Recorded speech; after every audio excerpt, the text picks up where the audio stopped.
will notice that all schools are different, but within the UK especially, you notice that every school is going to have a behaviour management policy, and strategies in place to try and make sure that behaviour or poor behaviour isn't getting in the way of effective learning with the students. And they're very easy to find that information out.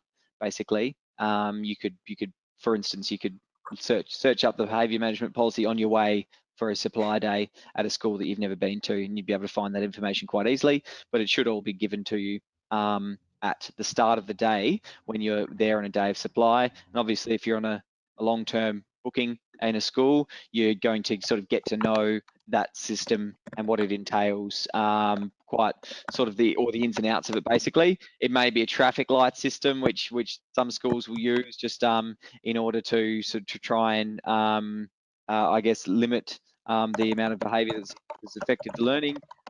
Pegs, that's probably something that Phoebe might be able to answer if she's made it onto the webinar now, given that I'm I'm here. yeah. Sorry for the confusion We've there, guys. It's just we're not sure what's happened there. Unfortunately, it's 2 weeks in a row that we've had some issues, so we will be looking we've into that a lost bit more. Ben. Hi, thank you. It's lovely to be here. So yeah, pegs. Peg system basically, it's a very straightforward one. You simply write all the children's names on separate pegs. You might have a traffic light system with on the wall that you can then put the pegs onto, pending the colour that they're working at. So green obviously being excellent behaviour, yellow being that they're sort of on the brink of poor behaviour, and then red obviously being behaviour that will be assessed later, like either later in the day, or maybe at the end of the lesson, or maybe they've got a follow-up that will kind of happen from that.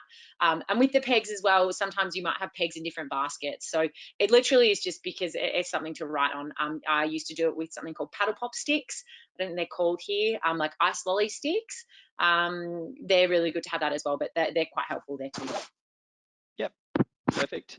Some other tips might be sort of sending or I guess strategies, sending students to a head teacher or deputy head teacher, writing names on the board, as well as sort of sending students to another class where another teacher can sort of look after them. But there should be some more strategies that are later to come in this PowerPoint, so we can sort of keep working through it.